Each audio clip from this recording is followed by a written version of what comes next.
I've been around a long time. I've seen and fought in each of the great shinobi wars. I've seen generations of children birthed into the world only to grow up and have children of their own. I've seen friends and loved ones die, both on the battlefield and off it. I was known as the Kami no Shinobi, one of the most powerful men in all of the elemental countries. I'm also known to be a rather smart man as well, if my moniker as the Kyoju is anything to go by. But even now I'm completely stumped on what to do. I heaved a sigh as I once again looked at the roster of freshly graduated genin. I had most of them placed in teams already, since there were normally set team styles I follow. This crop of genin looked to be some of the most promising of them all so far, and while that gave me great hope for the future of the village, it did not help me with dilemma. Hoping something could give me inspiration on where to place this last genin, I looked around the meeting hall. With me were most of the jonin that were currently in the village, barring those who are currently on duty. Most jonin need to know which new teams there are, so that we could better utilize the talent of the village instead of having to do a lot of possible guesswork. However, the ones I was most interested in were the jonin sensei. Picking up my pipe, I used a small amount of Kaden chakra to light the tobacco, and inhaled a large amount of the sweet smoke. I guess I had no choice but to ask for a little help from the jonin sensei. Alright, I finally spoke after several minutes of silence.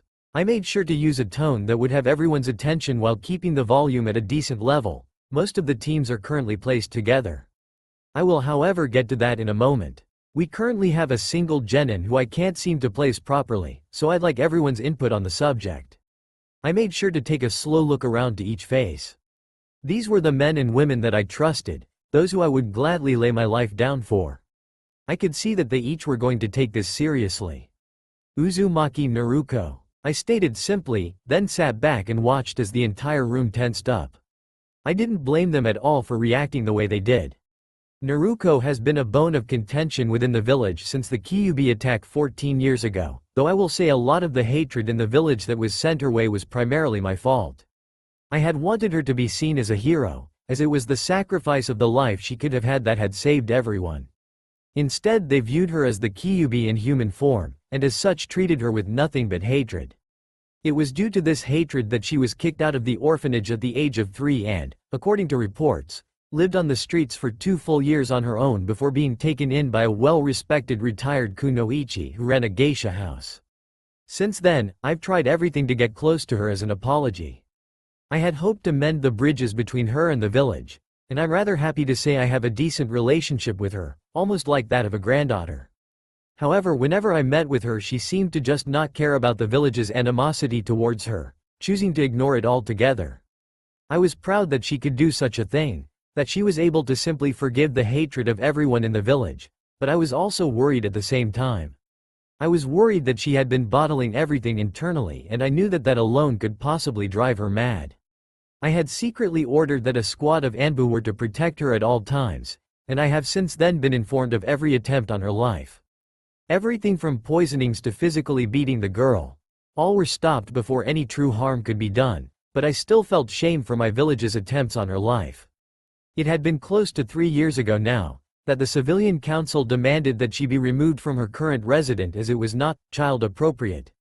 I was furious for their attempts to remove her from what was obviously a positive environment for the girl, as I knew the retired kunoichi who ran the place, but was unable to stop them since she was technically a civilian.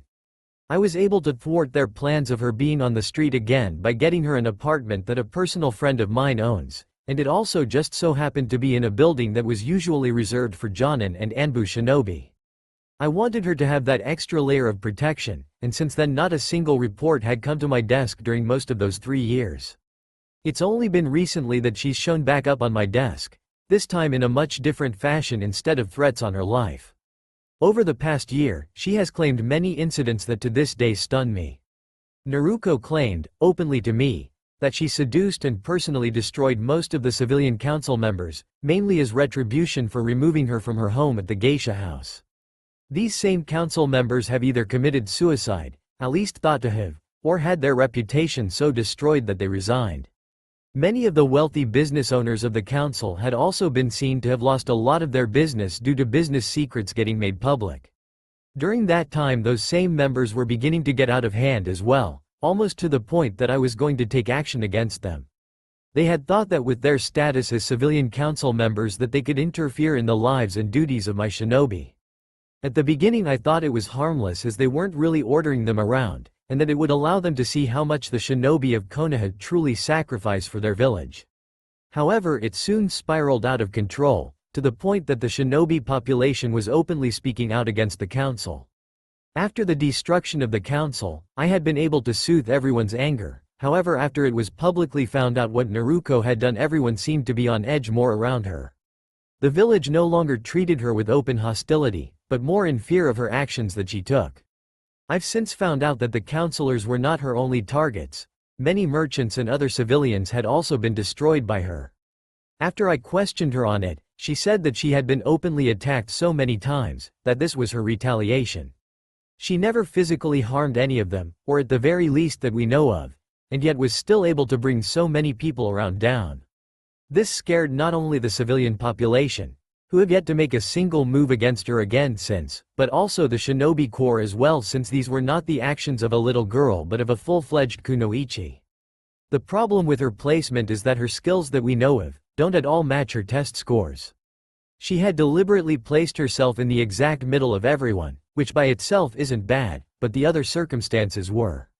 She had taken the genin exam 3 times before this and had failed on purpose, as well as kept every skill she possessed secret for years. Hokage-sama, if I may, I'd like to ask more on her abilities. If we can determine them, then shouldn't she be easy to place? A young kunoichi spoke out.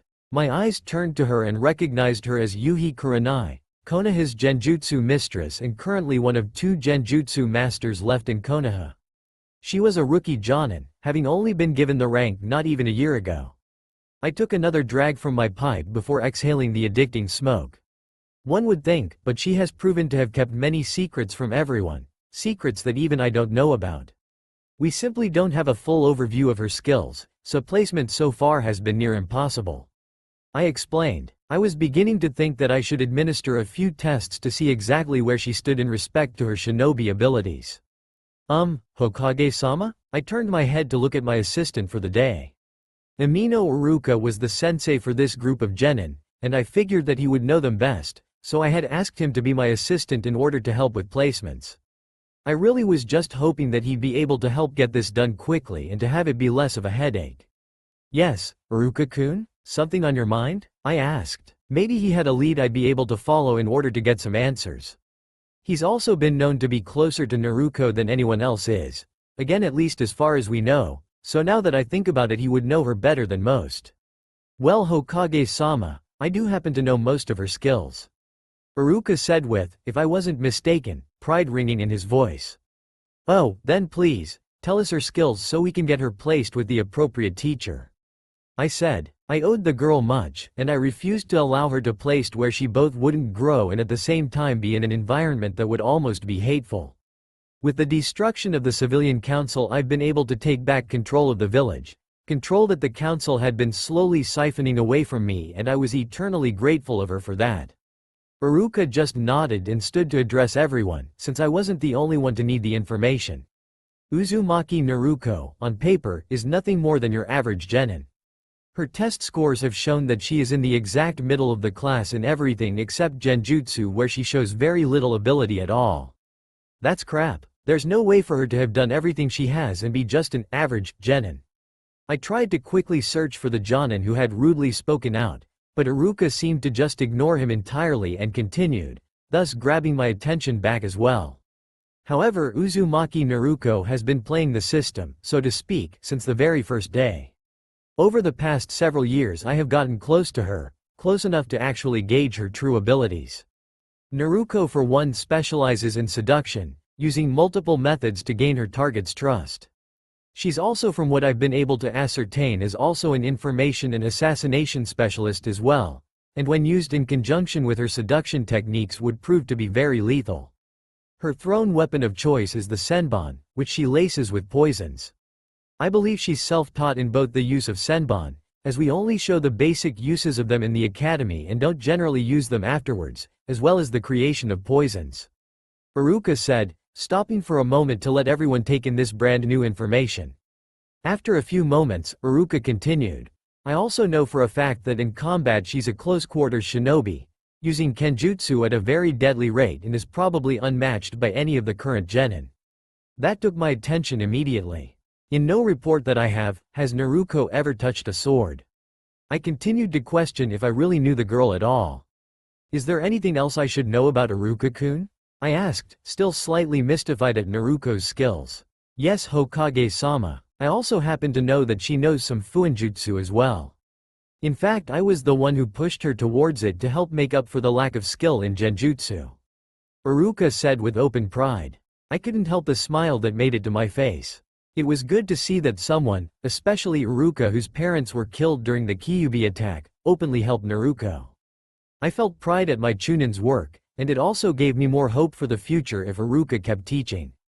You wouldn't happen to know how far into fuinjutsu she is, would you? I questioned, but only received a shake of his head in the negative. Now came the hard part. With the knowledge of her skills now known, the problem I ran into is that she would fit in almost any category.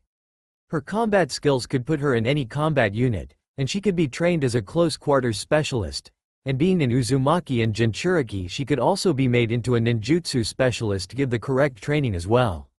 Her seduction and information gathering skills could put her on one of the more tracking and intelligence teams. Her assassination skills could also put her in a hunter squad. If I didn't know any better, I would have thought she had done this on purpose just to make this job harder. I turned to the room full of people and noticed that they seemed to be taking this very seriously. I couldn't stop the pride that filled me with even if I wanted to. I see how the Jonin seemed to be taking this seriously had to mean that they had finally accepted her, or hopefully at least for the most part. I knew, as shinobi, they probably thought her skills were very valuable instead of actually accepting her, but it was a move in the correct direction as far as I was concerned.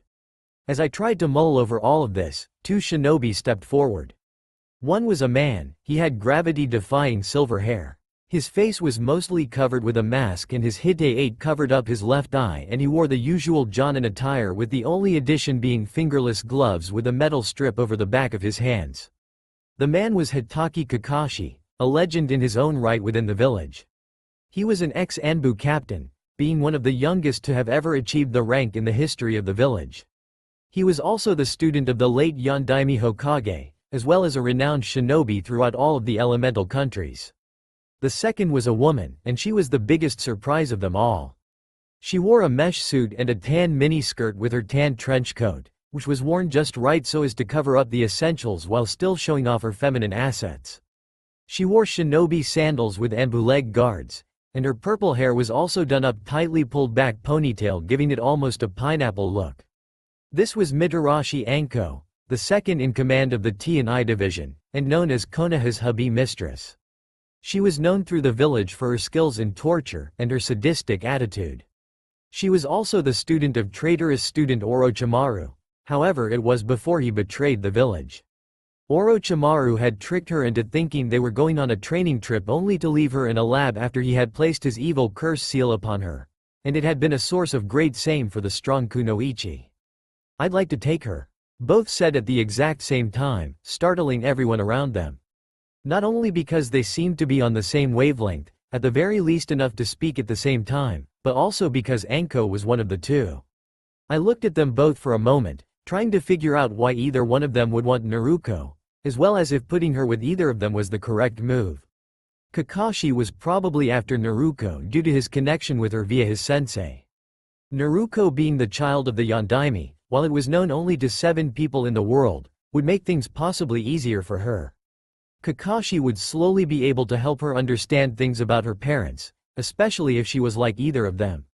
Anko took a little more thinking, but after consideration I believe she wanted Naruto because there was a kinship that was probably between the two. After Orochimaru betrayed Anko and left her to die in some lab after tricking her to leave the village with him, Anko has been hated by the village for her ex-sensei's actions. After a time, she turned sadistic and the village feared her, almost in the same way that they fear Naruto. Thinking over their skills, both would be excellent sensei for Naruto, in different ways of course. However, the question still remained. Who? Anko-chan, Kakashi-kun, I'd like for you to explain why you each want Naruto on your team, barring all personal incentives. I ordered, sitting back and ready to take everything in. Kakashi stepped forward, and put his ever-present icha away. This brought my attention, as well as everyone else in the room, immediately because this signified, at least to anyone who actually knew the man, which he was serious about what he was going to say. Naruto, I believe, should be placed on my team, because of her combat skills. She chakra reserves, as everyone would know, being an Uzumaki as well as a Jinchuriki, she's ideal for being a ninjutsu specialist, being that I have several changes in chakra nature as well as I'm also a ninjutsu specialist myself. At the same time, she's also a close-quarters fighter, which works perfect for the assault team I've already requested. Kakashi said, in a rare tone of seriousness in his voice. I could also tell that he probably wanted to mention his own personal matter, but since I refused to allow him he remained silent on the matter.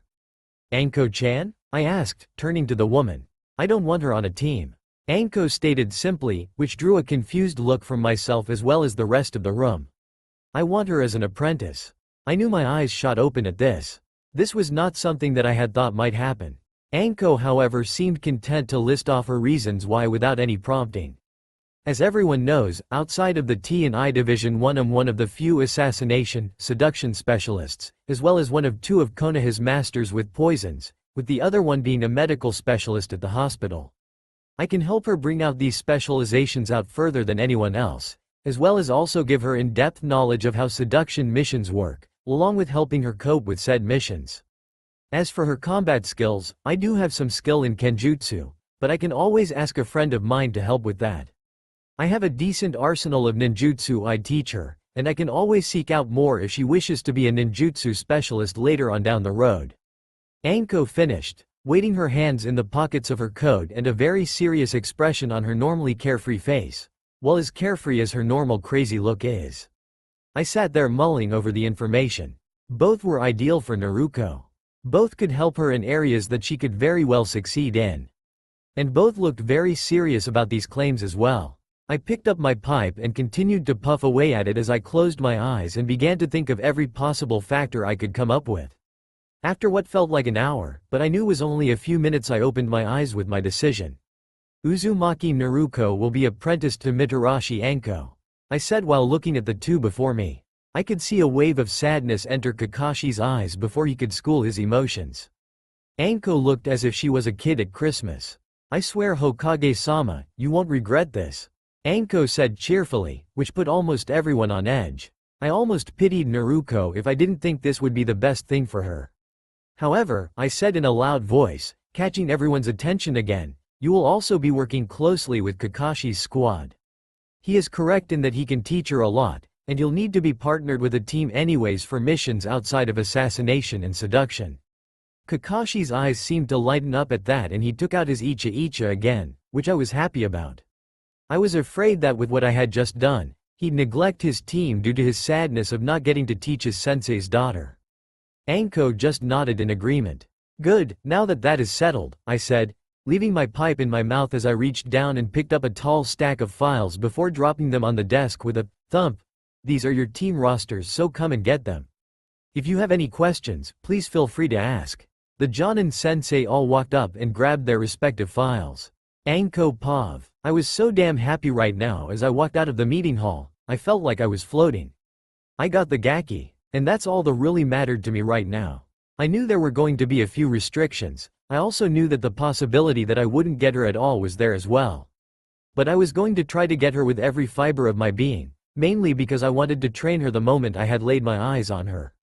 I had met Naruto close to 5 years back when I was visiting the geisha house she was staying at. I like going for the company, and a lot of the girls there are rather nice. Not to mention they really don't care about my unofficial status as the hubby whore of Konoha. While I had visited that particular establishment a few times in the past, I had never run into her. When I first saw her, I noticed she was with one of the council members at the time. I only noticed because I could tell that she had put extra makeup on to conceal her whisker-like birthmarks that she was known for. I doubt the man was really all that attentive as I noticed he had kept trying to get her to have with him in not so subtle ways. I had hid close by and listened in for the hour the man had paid for, and noticed that all her questions seemed to be related, and that she kept the topic somehow on his business. At the very end she actually gotten him to admit that a lot of his good were bought through black market contacts. I was shocked she was able to get him to admit that, and even more so when he walked away looking smug and happy. Needless to say I was surprised by her performance. However, a couple days afterwards I was going back over her behavior and noticed that the entire time she was seducing him. A 9-year-old was acting like a damned kunoichi already. So I kept tabs on her and tried to see how she would grow with her skills. The older she got, the better her skills, and the more information she was able to ferret out of people. And over the years I had slowly started to want to teach her more and more. And now the gaki was all mine. MWHAHAHAHAHAHAHA. Well, you look awfully happy. I turned to look at my superior. Morino Ibiki was a scary man. He even sent chills up my spine during interrogations. He stood at 6'2" and had his face covered in scars. He, unlike myself, was a mental interrogation specialist where I was a physical interrogation specialist. He loved his mind games. He was also the man who helped me out when no one would and was able to get me into T&I. And why wouldn't I be? The sun is shining, the birds chirping, and I have 3 missing nin on my roster to have fun with. I said with a giant smile. You forgot the fact that you were given an apprentice. This apprentice also happens to the girl who you've had a crush on. Ibiki said in his deep gruff voice. I so did not have a crush on her.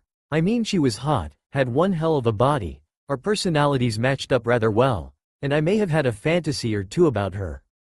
Good, Ibiki said, and I couldn't help the grin that crept onto my face at him buying it. I'd talk with Guy if I were you. He advised me, and I thought he had seen through with my lie. He knows more about how to build up the physical body than anyone else. I nodded at the advice because it was sound advice. While I may believe the bowl cut, leotard-wearing shinobi was crazy, he did know his stuff. Probably might be best to have him sit in and watch while I have her practice her taijutsu so we can pick out a correct style for her. Thanks, I'll do that, I say with a big smile. I wasn't used to smiling this often and my face was starting to hurt. Evil smirking? I got that down. True blue smiling? Yeah, not so much. It's been a good day. Get an apprentice, torture people, find out I was able to interchange a few toes before people talk and start spilling information, and 20 plates of dango. Yep, this day just couldn't get better. And yet I was feeling apprehensive. I'd never really liked asking anyone for help. I hated to because I felt it made me look weak, and being a woman too many people already thought I was.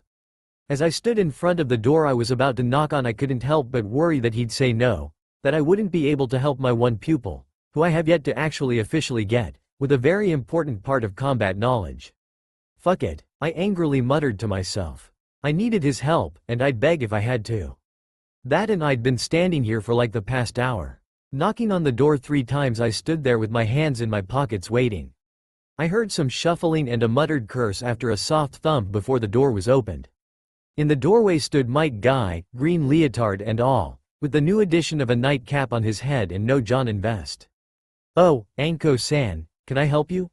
The usually energetic Jonin asked in a rather sleepy tone. I'm sorry to bother you at such an hour, I started off, only now realizing that it was midnight, but I came to ask a favor of you. Guy just nodded and motioned for me to enter.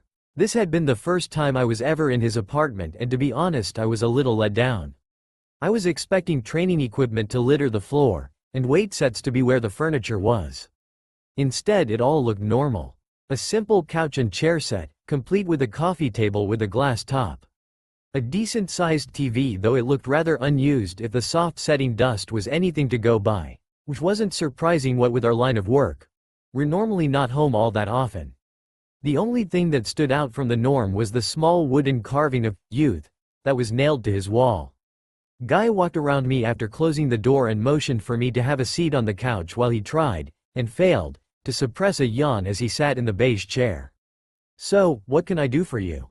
Guy asked, as he positioned himself so I would know that I had his full and undivided attention even if he was sleepy. Well, I need some help. I know you just got back in the village like 3 hours ago, so you probably don't know, but I took an apprentice. I started off saying. Guy's eyes widened and I could see the usual fire in his eyes quickly erupt. Congratulations. It is always most youthful to pass on our wisdom to the younger generation. Guy said with his usual, nice guy, smile and thumbs up. I swear the man has to polish his teeth to get the sheen sparkle sparkle effect. Thank you. Well, the favor I need to ask is if you could help a little. I asked, almost kicking myself right away. God, I hated asking for help. At his confused look I continued, you're the taijutsu master of Konoha. I really only know my own style, and that really is only for a few people, not everyone, since it requires a certain body type to fully utilize. So I was wondering if you could help me figure out a style that would suit her, as well as maybe help rough out a conditioning schedule as well. Guy looked as if I had just given him the greatest gift. Absolutely. Guy cried out quickly in excitement, before taking on a serious expression of contemplation, complete with his right hand in an L, and his chin resting on it. Now what is her specialization? Are there certain limitations I need to be aware of, and does she use a weapon style? Guy quickly fired the questions off to me. Her general specialization seems to be assassination and information gathering through seduction, which is one of the many reasons I asked to have her apprentice under me, so she needs to be able to keep her figure. As far as limitations go, I'm not too sure yet. I haven't met her to figure those out. And she does use a sword, though I'm not sure what that has to do with taijutsu. I answered. I was really confused on that last one, and a little upset that I didn't really know my own students' limitations, but I hadn't met her, so I really couldn't know them. Okay, with that as a specialization, it will take a little work since the training she'll have to do will be different, so she can keep her figure to complete her missions of seduction. I can also write up a detailed dietary plan if you'd like? Guy asked, looking at me. Hell, I just nodded since I was a little surprised that he knew about that. Then again, in hindsight, being a taijutsu master, he probably had to know how to properly feed the human body to get exactly what you needed. And knowing whether or not people have a weapon style is actually rather critical. Not all styles flow simply with each other, and most have the two styles stay separately, thinking that it'll trick their opponents because they're moving differently. This ends up leading to people throwing themselves off in their rhythm of the fight. I actually had a similar probably with one of my own students. She's a weapons specialist, but her taijutsu just didn't fit with it. It took a little work, but now that it's straightened out, she's a very capable kunoichi. Guy explained in a very uncharacteristically professional voice. I was used to hearing him in his overly joyful voice, not all serious. Hell, even in a fight he seemed to almost be happy and joyful. Though I wondered if he did that because it annoyed his opponents, or because he had fun hitting his opponents. I was actually a little surprised at the information he gave. I had no idea it was a bad thing to use two different styles. Of course, anything outside of a kunai was a little over me. I was good with thrown weapons. Anything bigger just was unusual territory for me, though I did have a little kenjutsu training from when Orochimaru taught me. Okay, well, I'm supposed to meet her tomorrow, so whenever you're free I can test her on her taijutsu. I replied. I was hoping that would be early so I could see how well her seduction and assassination skills were afterwards. I also needed to look over her work with her poisons as well. It was bound to be a full day. Absolutely. I'll even grab Tenten so we can find a style that complements her weapon style perfectly. Guy said with his usual smile, and it will also give them time to spar. I had a feeling that was what he was actually hoping for. It wasn't a hidden fact that Guy's team mainly comprised itself of taijutsu users, a Hyuga and a genin that most have named Guy's clone.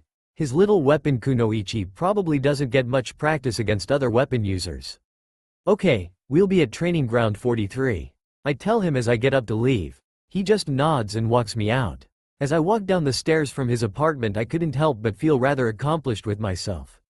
I went out of my comfort zone for my student. Maybe this sensei stuff wouldn't be so bad. Naruto Pav. I was rather annoyed. Don't get me wrong, I'm rather used to it by now. But I had hoped that when my class had graduated they'd be even a smidge more mature. Yeah, I couldn't have been more wrong. The only real difference is now the guys are hitting on me more often than they used to because they're now legally adults. And I'm 5 seconds from grabbing my ninjutsu and start slashing at people to get them to back off. It's no fun to get the attention constantly if I'm not blueballing everyone around me. Come on Naruto, I'll pay. I simply looked at the boy who was asking me out. Again, this was like his 5th time. Today, why was it so damn hard for people to understand that I'm not interested?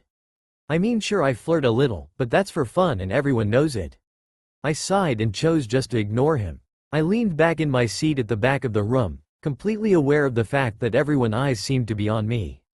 It wasn't like I had done anything, though I would usually blueball most of the male population of the class for fun, and it's always fun to see the blushes or nosebleeds of the females as well. It was mainly because of how I was dressed. My outfit was rather revealing, but I was fine with it. With my copper red hair cascading down to the middle of my back, and the bangs covering the right side of my face slightly, I thought I at least looked good, especially since I didn't need any makeup. The top of my outfit only came to just under my small and firm C cup, so that it revealed my toned stomach. It also had a nice V-dip so that I was also showing quite a bit of cleavage as well. My skirt, if you could even call it that, was black with a red gold border around it. The skirt itself really only covered my front and back, leaving the sides completely exposed for maximum movement, and it only reached my knees when I stood up. Honestly, I think it's more loincloth than skirt. Under that were black spandex shorts, which help emphasize my toned thighs that I had developed during the training. My hite 8 was tied around my left thigh, very close to my hip. I wore a dark red gold belt that held my ninjutsu, so it hung in the center of the small of my back with the handle sticking lightly out on the right side for a quick grab, and my weapon pouch, which didn't carry many weapons, sat over it. I had heard complaints from so many of my classmates that I was dressed as a slut, but I really didn't care. Seduction was my means of fighting, and as a kunoichi I made sure to use my feminine wiles to my advantage. I mean, I had to at least look good if I was already attracting attention when I worked at the geisha house, which I still did whenever I was bored. Of course, I also had 2 regulars who came and visited me at my house. But they were more private doings than I could do under Akira Ba-sama's roof. I couldn't sleep with someone for money under the roof of the woman who personally took me in when I was 5 and trained me in most of what I know. I'd feel like I was ruining something, or that it was almost sacrilegious or something. I mean, I know a few of the girls did that, but like me, they took it outside of the house. And now that I was forced to live on my own, to be honest, I was happy to have the 2 regulars. I mean, seriously, not only are they Inuzuka women, who are beyond feisty in bed, but they also pay well and are really fun to get to know. All they asked for was discretion on my part. I turned my head to glance at the clock. 8 a.m. already. Seriously, where the hell was Iruka Ni-san? He was supposed to be here 30 minutes ago. He was supposed to say his little speech so I could get away from these damn children. As that thought crossed through my head, the door opened, and as if just to make me want to smack my head, Iruka Ni walked on through, followed closely by Mizuki Teme. I hated Mizuki simply because out of all of the teachers he had actually tried to force himself on me. Of course, a poisoned senbon to the ball sack quickly fixed that problem. I heard that it did a lot of damage, and he was still undergoing treatment to regain his ability to have children. Simply due to that fact was the reason I hadn't reported him. Though I did hear that he's been on unofficial probation and is under constant surveillance by the T&I division. Good morning everyone, sorry we're late, we were just finalizing everyone's team assignments. Iruka said with a smile to everyone. Naturally, Mizuki was scowling, but then again he didn't seem to have any other expressions except maybe sneering thought. I didn't see much difference on his face. Everyone quickly moved to their seats, making sure that they didn't have to deal with his Akuma Hedo no Jutsu, demon head jutsu. That's supposed to be scary. I was never all that scared simply because I knew Ni-san, and I knew it was all actually just a quick genjutsu. Alright, now here are your team assignments. Iruka called out, holding a clipboard in front of him and smiling. Truthfully, I stopped listening to everything. I was trying to listen for my name, but all of the others slipped past me without me caring too much.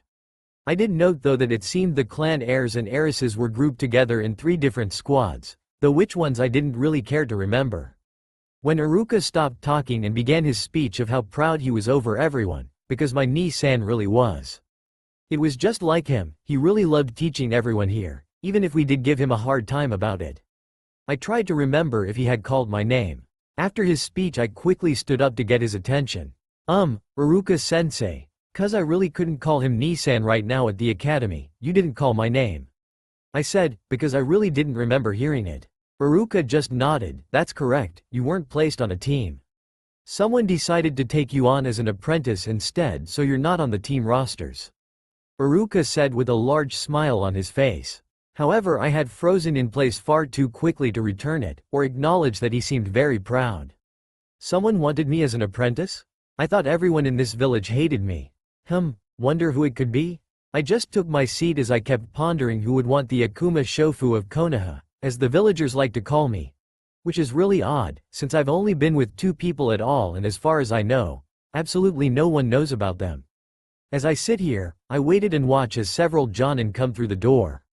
Most weren't all that impressive, I mean seriously they were all wearing the same thing. Is it too much to ask for a little originality? Really the only original one that came in so far was a tall jonin with a black beard and a sash with the kanji for fire on it. I almost cried out when the first kunoichi jonin walked in and her attire was completely different, seriously almost did a small dance at it. Right after her a woman whose attire drew as much attention as mine walked in. She looked to be wearing a mesh armor suit that sent about midway down her thighs, a tan skirt and trench coat with shin guards. Her purple hair I knew probably drew a lot of people to her for its exotic color. She began talking with the other kunoichi jonin before turning and scanning the crowd. I didn't know who was going to be on her team, but I knew they were going to be really lucky. It wasn't until her eyes locked onto mine that it hit me. She wasn't here for a team. Nope, from the almost evil grin, she was here for me. Her arm slowly rose as she pointed her right index finger at me. "You Gaki," she said, and from her tone I knew I was going to be in a world of pain. I slowly stood up and began to reassess her. It was something Nii-san said to do before actually confronting anyone. From her stance and expression, I could tell that she was good. She was a strong kunoichi, and one that you would probably hate to meet under combat circumstances. Her attire suggested that she did take to the subtler arts of seduction. Her expression also told me that she could be, but from her stance I could tell that it wasn't cockiness. No, it was confidence from years of experience. As I walked down past many of the students who were still there, frozen in their spot from the amazing beauty before them, I put on a sultry expression and made sure to give my hips a little extra swing to thing, which really helped emphasize my toned stomach muscles. "So you're my sensei?" I asked in a husky voice, trying to make it sound almost like a whisper but still loud enough for everyone in the classroom to hear me. I was in full seduction mode. My 2 regulars told me that I get this aura that comes off me that just draws people in. I honestly think they're just trying to be sweet. Or they were still high off the orgasms. Both very possible. The smirk on her face seemed to grow at my attempt at seduction. She sauntered over to me and moved way into my personal bubble, cupping my cheek and moving her mouth so it was only a couple of inches from my mouth. "Hi, you will be my own little apprentice. I can tell we will have lots of fun," the woman said, returning my sultry look. "Great, counter seduction. And the biggest problem is that she's hot as hell." Quickly keeping my bearing I moved my hands to around her waist and pulled her hips to mine, which seemed to almost shock her that I would touch her so freely. I moved my head into the crook of her neck, facing up so my lips were next to her ears. "Oh, I know we'll have lots of fun, maybe a little too much fun. Just to let you know I tend to get loud," I say, keeping with my husky tone, and finished with an audible snap of my teeth next to her ear. I felt her shiver ever so slightly, and I knew I had her. Well, at least I though did until I saw the tattoo, or more of a seal really, on the junction between her left shoulder and the side of her neck. I knew who she was now, and I knew I was fucked. This was Mitarashi Anko, the #1 seductress in all of Konoha. While the title might ring slightly hollow with the fact that I think there are only 5 or 6 different kunoichi who take seduction missions, it's still a big deal. And as I predicted, a knee moved between my legs, completely invisible to everyone as my body was blocking their view. The next thing I knew, her knee was grinding right into my clit and my strength started to leave me. Quickly. "You're good," Anko said, and I could just hear the smirk in her voice, but unfortunately I'm just a little better. The whole time her knee never let up, and I almost gave out a moan. This had never happened. I was always in control, damn it. But the pleasure coursing through my system, I knew I wouldn't last long. Damn it, she was channeling chakra into her knee, to the exact location of my clit, which just forced the pressure to build more and more. It took everything I had to step back, and to be honest I almost didn't want to. Hell, I was close to just letting her use me, however she wanted so long as she kept grinding her knee, but I knew I had to show I could resist even just a little. "Very good," Anko said in an almost evil tone. I knew she was having fun playing with me, but damn it, couldn't she at least look a little flustered? "Anko, be nice to your apprentice," a voice said behind my new sensei. I tried to relax my body, using techniques Akira Ba-sama taught me, and I knew my face was probably flustered. Great, I go to test my sensei's skills and I get it all turned around on me. So not fair. As I see the woman, I instantly recognize the woman as Konoha's ice queen, Yuhi Kurenai, also Konoha's genjutsu mistress. One of few kunoichi to actually achieve the rank of Jonin, but also one who had achieved her B-rank bingo book status before she became a Jonin. I think when she was promoted that increased to a lower rank, but I haven't seen a new copy of the bingo book in close to a year. Sure Nai-chan. Anko replied with what looked like a pout at having to stop her fun, but it was quickly replaced by her smirk. This is going to be so much fun, she exclaimed before she grabbed me and we were gone. The Shunshin no Jutsu, body flicker technique, is a high-speed movement technique, allowing a ninja to move short to long distances at an almost untraceable speed. To an observer, it appears as if the user has teleported. A puff of smoke is occasionally used to disguise the user's movements. It is accomplished by using chakra to temporarily vitalize the body and move at extreme speeds. The amount of chakra required depends on the overall distance and elevation between the user and the intended destination. And if you're unprepared for it, like I was, you feel horrible when you finally stop. I'd been on the ground trying to get my stomach to stop making so many damn flips, all the while cursing my new sensei for not giving me a heads up, for a few minutes now. Oh come on, it wasn't that bad, Anko said, and I could even hear that damn smirk in her voice. Oh, I'm so fucking getting her back, says the one who's used to it. I say back, moving so that I'm sitting up as I'm not feeling so queasy anymore. I'm rather proud I haven't vomited yet. Yeah, come on. Now let's get started. I'm Mitarashi Anko. I'm going to be your new sensei, aren't you just so lucky? Anko said, leaning into my face with an evil smirk that put me on edge immediately. Don't worry. We're going to be training you up to my minimum standards right away. This will not be our permanent training ground. Ours will be training ground 44, my home away from home. I plan on forcing you to be able to survive at least a week, at the very least, in there on your own, with me trying to kill you of course, and then we'll see about getting you to Chunin. Any questions? Anko asked, her head cocked to the side with a curious look on her face. Are you crazy? I asked. I felt it was one of the better questions to ask, though I really wanted to word it differently. Nope, last I checked I passed my psychological evals. Next question? My sensei answered with a crazy smirk on her face. Why me? I asked. I still couldn't figure out why someone would want to teach me. I mean, the whole village has been pretty honest with how much it likes me, which is very little. Hell, whenever I walk down a street nowadays, I either get leered at, glared at, or people quickly walk away in fear. It just makes no sense that someone would pick me. Anko closed her eyes before looking up at the sky with a thoughtful expression. For a moment I was actually in wonderment at her beauty when she seemed to take the question serious. I chose you because I believe you have what it takes to be a real kunoichi.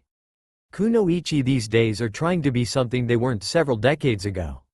They want more combat active roles, instead of applying themselves with the more subtle arts. They want the loud and flashy that most male shinobi tend to go. When I first saw you several years ago, you showed the traits that are missing from today's kunoichi. Did you know that at one point, kunoichi were actually the most used assassins? We females ended up doing most of the assassination missions because we were the only ones able to get even close to the targets, allowing us to poison and just kill the targets. However, now that the times are changing, the old ways end up dying.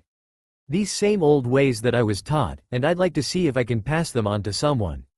You happened to be the first one in years that have caught my eye. You taking out the council the way you did was nothing short of brilliant. And it was done exactly as a kunoichi should have done it. I listened to Anko sensei speak and I couldn't stop the small genuine smile that graced my face. No one, in my whole life, had ever praised me as such. Well, excluding Akira Ba-sama and Iruka Ne of course. The old retired kunoichi made sure to try to help make up for my shitty first 5 years of life, and Iruka, well, he sort of praised everyone whenever he felt they deserved it. Thank you, I muttered before I could stop myself. Anko just turned to me and smiled her usual creepy smile. Yosh! I jumped at the loud noise, and turned my head to see where it was coming from.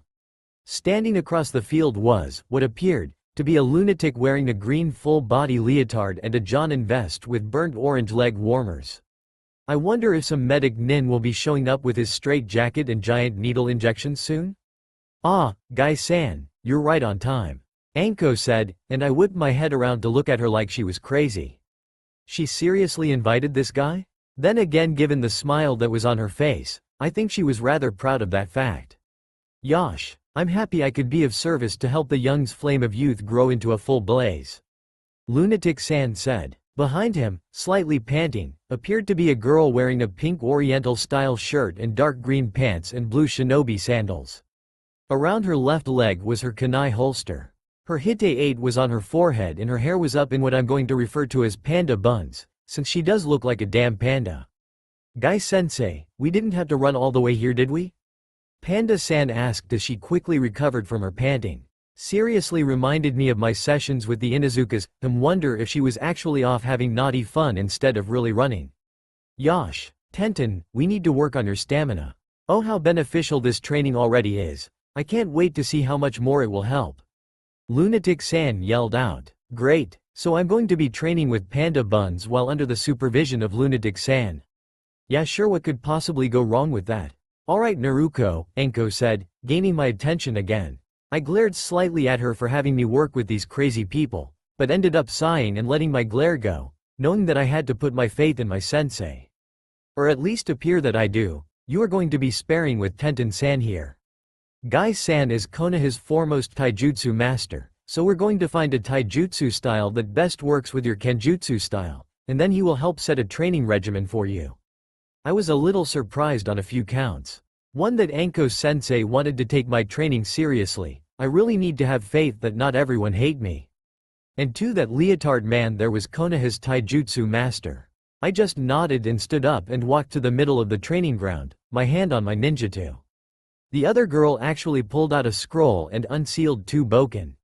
Yeah, okay, so she's prepared and smart. But I also knew I couldn't use my ninjutsu. Okay, that's a lie. Today's just been one of those days where I just want to start slashing everyone, everything. As she tossed the wooden sword over to me, I caught it with ease and took my stance with a slight irritation that I don't get to destroy anything too much. But I quickly put that out of my head as I removed all thoughts except this spar so I wouldn't be distracted. Anko's Pav. As both of the young kunoichi took their stances, I couldn't help but feel that this was the first step in many that would come. And then the feeling was gone. Your youthful student has a most unusual style. Guy said in a soft tone, probably so he doesn't disrupt the 2 kunoichi sparring off. I looked at him for a second, only to turn back and see Naruto's wooden blade tap an area I knew would have been a kill. Okay, by tap, I mean left a small welt. At least she wasn't trying to kill the girl. I knew she was irritated by my actions earlier. I had meant to make her frustrated so that I could see what her breaking point was. But I'm just happy that she wasn't taking her aggression out on others. Or at least not enough of it to seriously hurt someone. Fascinating, absolutely fascinating, Guy mumbled to himself. I couldn't agree more. Every movement Naruto made almost seemed to drip with uality.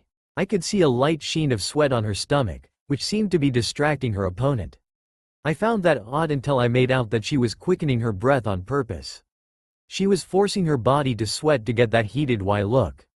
She's good, I say back, though I'm not so much watching the sword fight anymore as I am watching the way my student seems to sensually move her body, making it weave back and forth through the year-older kunoichi's strikes. I watched where Naruto struck and quickly saw the pattern. She's not going for any of the rapid slashes most kenjutsu users do.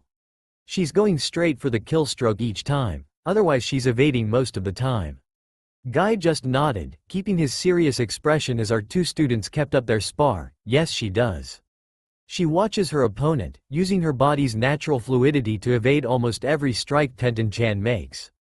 And when she sees an opening, she moves very quickly to strike, and hard if the welts that are already starting to show is anything to go by. I couldn't help but nod while I knew I had my usual smirk on. I had myself an apprentice that was already skilled in combat. Ha ha ha ha, take that Kakashi. I had been forced into a meeting this morning because I was given a genin, something about last-minute reminders for the jonin not to kill or maim their genin. I wasn't really paying too much attention since Naruto's my apprentice and I don't have to test her. I had to listen to comments of how Kakashi was so lucky that he got to train the Uchiha, or how powerful his team was going to be. He was so infuriating, especially when they came and attacked my student, saying that I'd probably have the harder time. It was like they forgot everything she had already accomplished. Granted, seduction wasn't an easy thing to teach. For one, not just anyone could get away with doing it. It required a small amount of talent for it, as well as the mental discipline to deal with said missions. The training was always looked down on, mainly because the training itself could possibly break the kunoichi that trained in it if it wasn't handled properly, but still. However, I knew for a fact that Naruto had all of that in spades. Her combat abilities and the fact that right now she's made close to 30 different kill strokes on her opponent while only receiving 4 debilitating hits made things all the more sweeter. And I haven't even started to teach her ninjutsu yet. Alright, that'll do, Guy said in a loud voice which broke me out of my personal victory party that was going on my head. I looked over at Tenten, who looked to be covered in welts, which wasn't all that surprising, and was taking deep breaths as she sat down with her arms supporting her from behind. From what Guy told me, she was a thrown weapons expert, but this would be good for her, allow her to learn a close quarters skill since you can't always hope to keep people away from you. Naruto on the other hand looked to be just fine, with only a few visible welts, though she did appear to be panting slightly from where she stood, and not a forced pant like earlier. That was a very good session. I do believe we will have to have more of these youthful spars in the future. Tenten-chan, we will need to work more on your kenjutsu from now on. However, you shouldn't skimp out on your throwing skills either. I'm rather happy we were able to figure this out now and not on a mission, and you also have a youthful sparring partner as well. Oh, the wonders of this day will never end, Guy said, his face all a smiles. I was just happy that my student would be able to hold her own in a fight, and though my kenjutsu wasn't all that great, I could tell she was at least skilled in it. Probably have to speak with Yugo-chan about more in-depth training there, since the only training I've had was with my worthless traitor of an ex-sensei.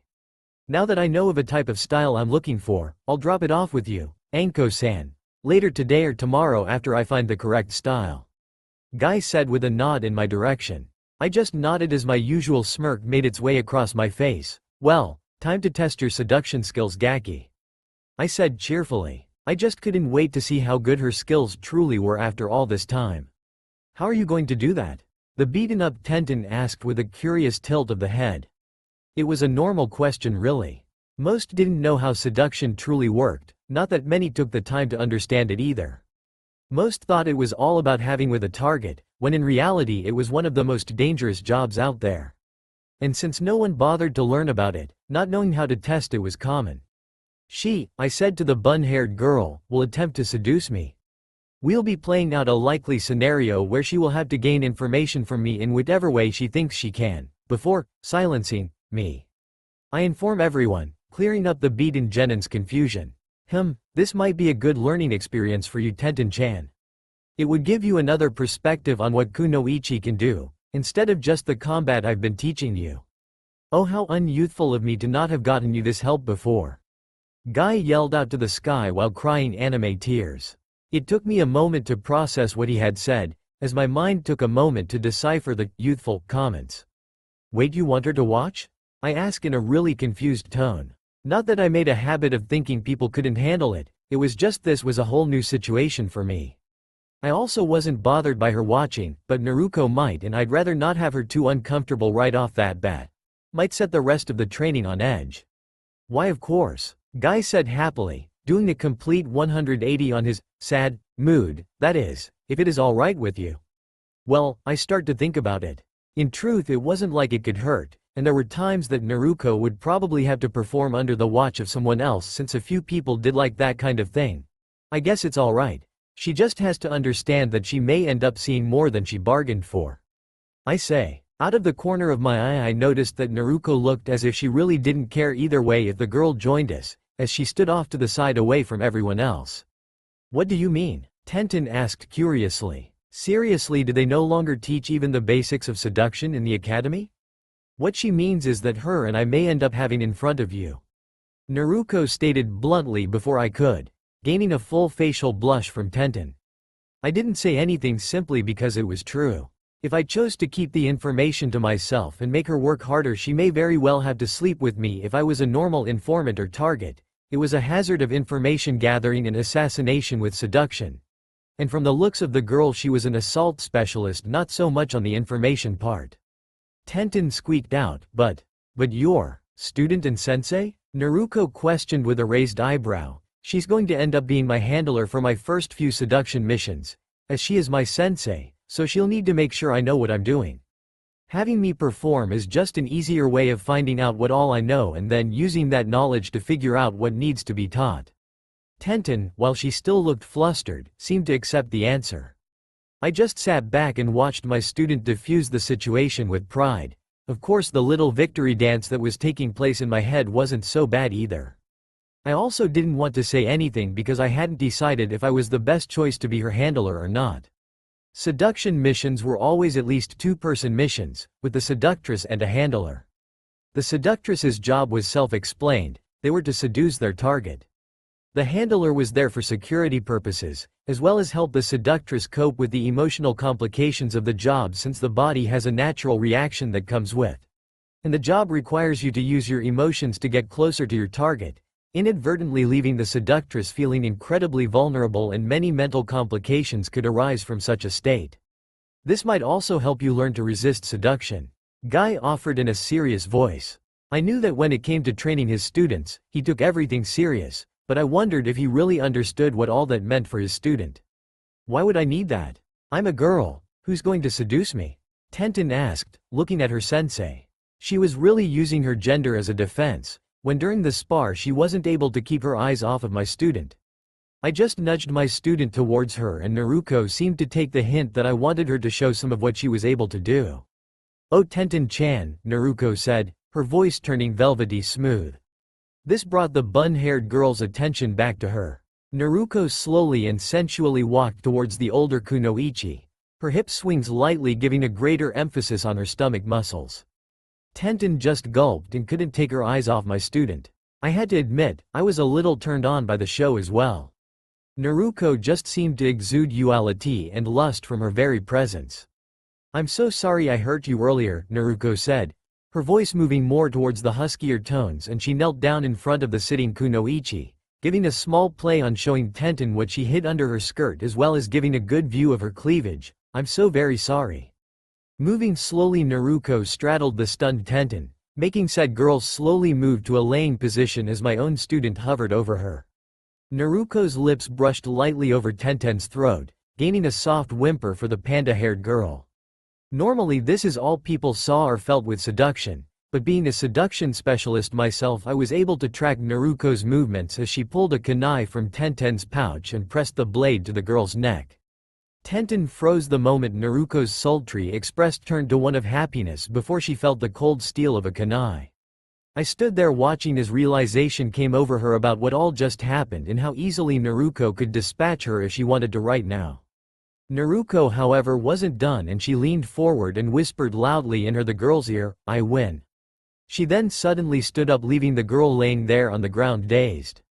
"Get the picture?" I asked to the girl laying on the ground. Seduction is an art we kunoichi are able to use, not just to gain information, but to also make a kill as well. Even during your spar, you were unable to hit Naruko because she was using her body's duality and forcing you to miss because you were distracted. Not saying Naruko is a slouch in kenjutsu or anything, she was just using every available resource she has. The girl, by the time I had finished speaking, seemed to have recovered and was now standing. She also seemed to be contemplating what I had said. "So, you could help me resist seduction?" Tenten asked. She was probably looking for a way to cover a weakness she didn't even know she had. I just laughed. "We could, but it would take time. In truth, if seduction is used correctly, you shouldn't be able to resist. It's more of making yourself used to it, though there are a few tricks that I could teach, I guess." Guy seemed to be beaming with happiness at his student getting help. "Well, I'll leave her with you then, Enko-san. I'm going to go find that taijutsu style and put together her dietary plan." Before anyone could object, he was gone in a poof of smoke. I heaved a sigh. "All right, looks like you're stuck with us for now," I said, and slowly moved back towards the village. My new apprentice was right with me, and I felt Tenten move quickly to follow. "So where to?" Naruko asked, keeping herself facing forward. "Lead us to your place. I saw a little of your skills with Tenten here, but I need a full show of your abilities." Besides, my place isn't all that well put together. I finished, mumbling the last part. It was true. I had been too busy with work to clean my apartment properly in the last couple months and it was currently a huge mess. I figured I'd clean it up during training. Naruto just nodded before she motioned for us all to walk with her. It didn't really take us all that long to get to her apartment. During the walk Naruto questioned me on a few things I personally liked, which I just summed it up for her in 2 words. Dango. Torture. She had just nodded to my answers. I was able to learn that she loved ramen, enough for her to say that she had a slight addiction to it, though I wondered if her slight addiction was like my slight addiction to dango. As we arrived at a very well-maintained apartment complex, I took note that this wasn't a civilian complex. Nope, this was Anbu residence. How the hell she was able to get a place here, I'll never know. Maybe Hokage-sama had something to do with it? We walked up to the top floor and stopped at the last door with the numbers 509 on it. Home sweet home, Naruto muttered as she unlocked the door and walked in. As we walked in, I noticed it led right into her kitchen, which was immaculate. Seriously, I swear the floors look so clean I could eat off them. Wow, Tenten exclaimed as her eyes went wide at her surroundings. Thanks, Naruto said with a smile. Any of you like some tea? I nodded in the affirmative, followed slowly by Tenten. Naruto just accepted it, and let us roam free for a bit. I walked into the next room and it turned out to be her living room, which had a black leather couch and chair, a glass-top tea table, all of which faced a nice TV, which like most shinobi looked relatively new. There wasn't much dust on it, but I'm willing to bet Naruto dusts often. In the back of the room was a large wooden desk, looked to be made of oak if I wasn't mistaken, and on it were several stacks of paper with loose leaf paper scattered across it. I walked over and picked up a fuinjutsu tag with a seal I've never seen before. It was too small to be a normal explosive tag, and I know chakra suppression seals need more room for the seal. If you don't mind, please put that down. It's not finished yet, Naruto said, making me turn around and see her putting the tea on the table. Sorry, I said with a slight chuckle as I placed the seal back and walked over and take a seat on the couch. I have no idea where Tenten went off to. Hell, for all I know she's probably still staring at her reflection off the ground in the kitchen. So what is that seal? I've never seen anything like it. I ask as I take my tea, taking a small sip and nodding my approval at the flavor. It's a seal I've been working on for the past 3 years. It's supposed to effectively stop any and all attempts of rape on a kunoichi. Naruto said nonchalantly as if it was the most normal thing in the world. What? I cried out, though there was another voice with mine. I look over to see Tenten had finally wandered into the room and heard the end part of the explanation. Naruto just raised her delicate eyebrow at us. What? She asked. She can't be serious, can she? That seal would be a blessing for all kunoichi. Why isn't it out yet? Tenten asked before I could speak. I'm tempted to hit her for that, but I kind of also want to know as well. Because it isn't completed yet, it's a very complex seal that is incorporating a style that isn't usually used on the human body. I've been working on toning down the strength of it so it doesn't harm the kunoichi that end up using it. My first attempt, I ended up in the hospital with several torn muscles and a few bone fractures. The barrier it created ended up compressing in the body, took me close to 6 months to fix that problem. Then the chakra storage, size of the barrier, and the correct placement of the seal, it all takes time to figure all of that out. Naruto explained while sipping at her tea. I just nodded along. I knew the creation of seals was a long process, having learned a little fuinjutsu in hopes of finding a way to remove my ex-sensei's hiki from my neck. Sadly, I found out that fuinjutsu is one of the most complex things I've ever seen in this world, and I had eventually gave up because I didn't have the patience for it. Any idea on when you might end up releasing it? I asked calmly. There was no reason to get so worked up over something that wasn't ready, though I would be lying if I said I wasn't excited to get my hands on one. Just the thought of having that on a mission. Kami, kunoichi everywhere would feel so empowered by it since we wouldn't have to worry about being raped anymore. Naruto closed her eyes in what I assume was contemplation before opening them up and answering, maybe another 4 to 8 months, depending on if my current theories pan out. If they don't, then closer to a year or so. Naruto stated and I nodded in acceptance. How exactly does it work? Tenten asked, and I nodded again since I want to know that question as well. Seriously though, is this girl a damned Yamanaka?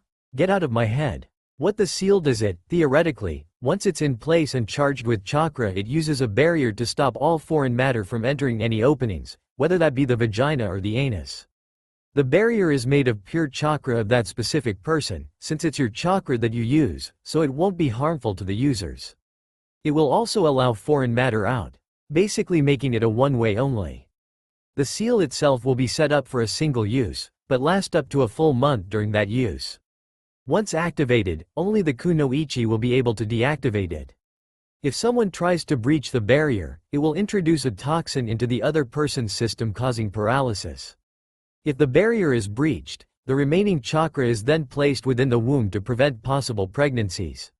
Naruto explained to the both of us. I looked at my student as I just sat in silence for a moment as I digested everything about my student. 1. She knew, and was very good from what I had observed, Kenjutsu. 2. She was very talented with Fuinjutsu, or at least more so than myself. 3.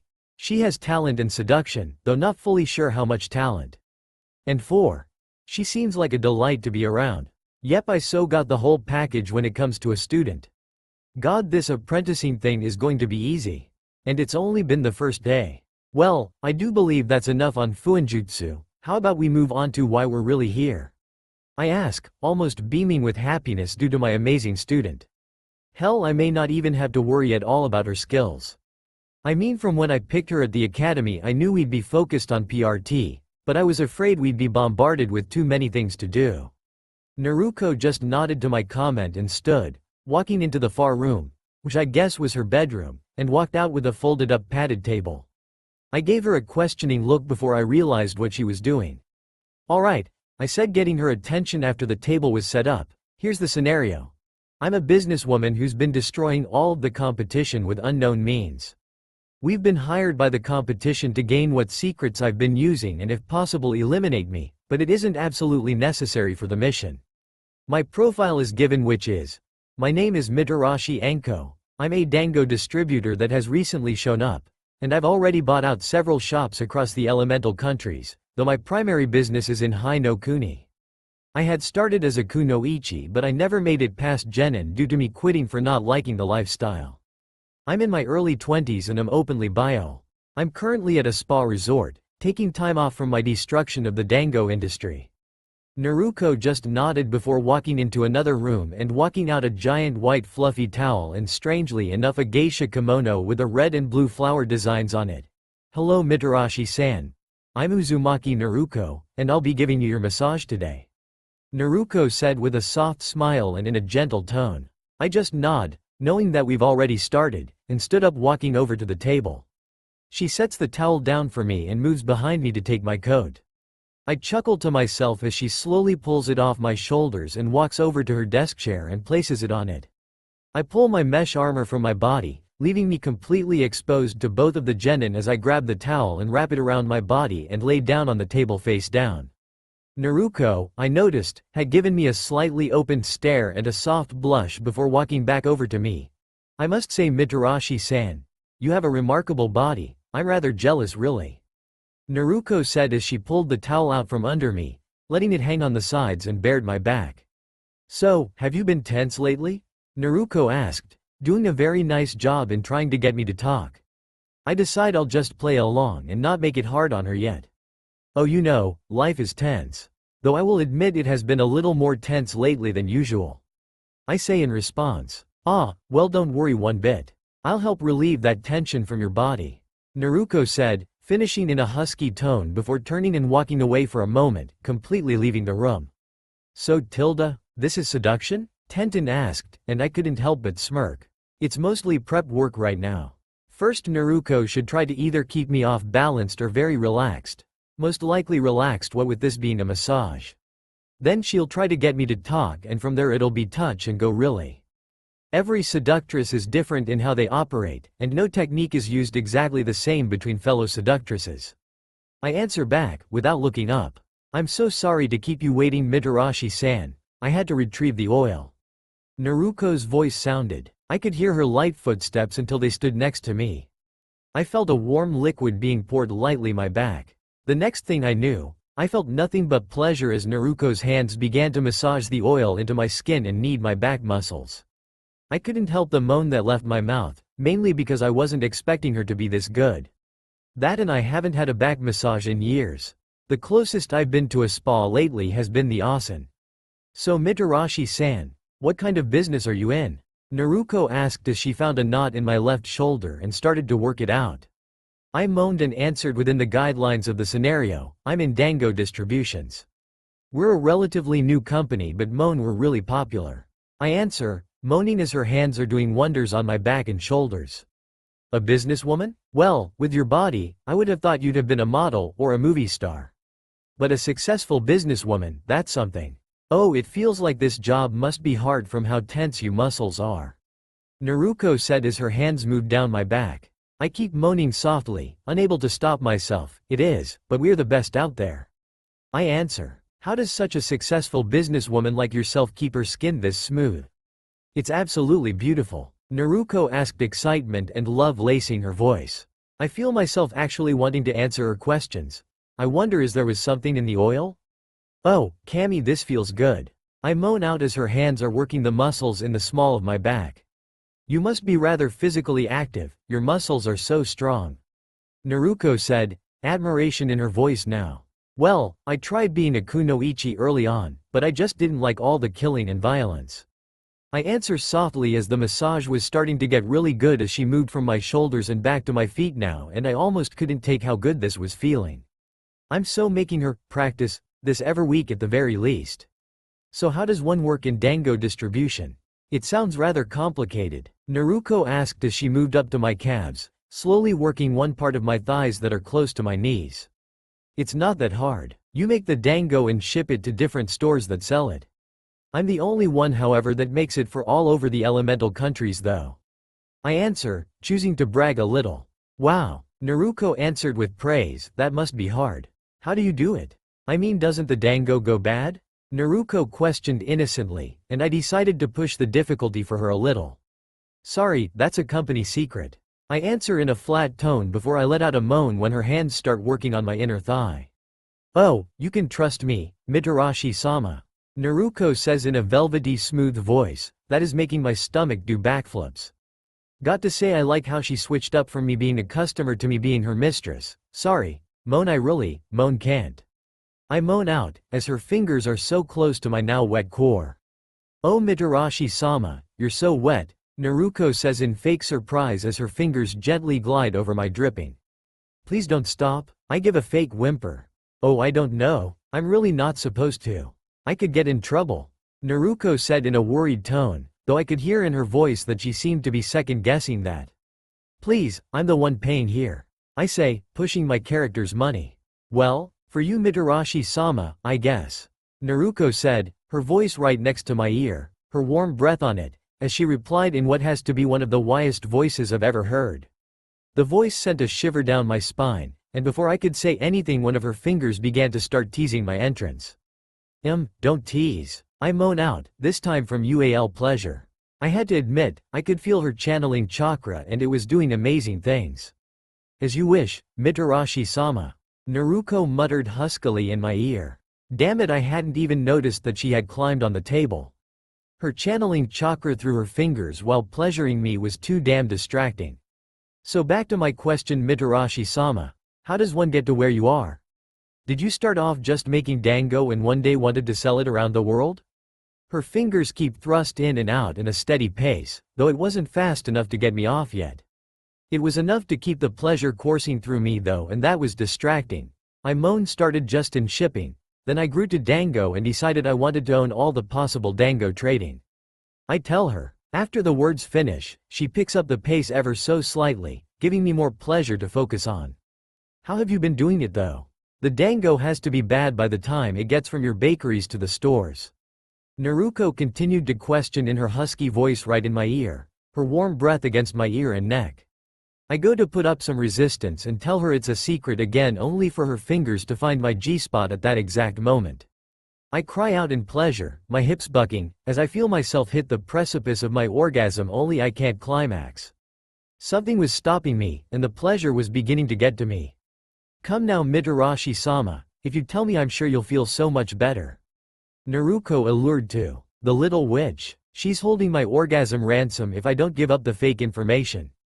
Before I can have the character I'm portraying beg for release as I feel she would in this case, I feel her teeth lightly scrap against my neck. Storage scrolls. I scream out. I pay missing Nin to use storage scrolls to move them quickly. Once inside they stay fresh until unsealed. Now please. I scream out, letting my hips buck even harder to find the necessary friction to let me climax. After I finish speaking the dam breaks, I feel myself scream out in release, despite wanting to try to stay quiet. I can honestly say now that she's good. To go so far as to withhold an orgasm is a great technique for a beginner seductress. We will have to work on her questioning skills, since she seemed to dance around the information she really wanted for a while, a little too long in my personal opinion. After my orgasm finishes, I lay there basking in the euphoric aftershocks, almost completely blissed out over everything that's happened, and not all of it with just this session. I get a damn good student. An amazing orgasm. And to finish it all off, I figured out just what all I need to teach her in. Yep, today has been a good day. I live to please, Naruto said as she pushed off the chair, walked over and grabbed my clothes. You did very good, though you could have been a little more aggressive with trying to get the information. Probably wouldn't have led to that ending, but still good. You didn't make the kill either, which I start to say only to be interrupted by Naruto. I did make the kill, Naruto stated as she pointed to my right thigh. I looked closer and I could see a small pinprick near where the femoral artery is. I used a normal senbon, but it would have been poisoned on a real mission. You'd have walked away without any the wiser and in a couple hours die. I was stunned. I hadn't even felt the strike, or the intent to strike. I didn't even see you strike, Tenten exclaimed with wide eyes. Her face looked to be calming down a little bit. I couldn't help the soft nod I added to her statement. That was the point, Naruto said as she went back to leaning the chair. Anko was in the middle of her orgasm when I struck so she wouldn't feel it, and your attention was focused on her moans more than what my other hand was doing. Well, I'm impressed, Gaki. I say with a smile, training is going to be lots of fun. Hope you don't chicken out on me. Naruto just looked me straight in the eye with a smirk that I knew would have matched my own. Bring it on, Naruto said seductively, and I felt my grin just grow ever bigger. 1 month. 1 month we Jonin sensei have had our squads, and though I'm not sure about everyone else, I'm incredibly happy about everyone on my squad. It was a little rough at the beginning, but after a little work I was able to get them working as a normal team. Well, normal-ish, being that they are all 2 of them are clan heirs, and 1 is a clan heiress, it was safe to say I was going to be walking on eggshells for a while. 1 wrong step and bam. I'm demoted to Chunin and working gate duty with Katetsu and Izumo. The 3 on my team were from 3 of the big clans, Aburama, Hyuga, and Inuzuka. I hadn't really had any interactions with any of them except Hinata when I was under orders to escort her to and from the academy and able to form a sort of sisterly bond with the girl. Aburama Shino, he was like every other Aburama, he was a quiet and reserved kid. I've done everything I could to get him to socialize a little more with the team, or even just me, but he didn't really take to it. He is still rather affected by the stigma that the bug-using clan normally has to live with, but we as his team have been trying to help him with that. He was a very logical thinker, and was able to see through most situations and come up with a plan to work through everything. It was why he worked so well on my team, since Hinata and Kiba were both rather emotional. I did find out that he was rather attached to his teammates, even if he doesn't show it. The main thing combat-wise that we've been working on has been his taijutsu. It was actually him that came up to me and asked for the training after a spar with his teammates. He said that due to his dependency on his insects, he felt he needed more help in this area. So alongside teaching the usual chakra control methods, which he was able to get down easy thanks to his insects eating most of his chakra, I made sure to drill him in the basics of taijutsu.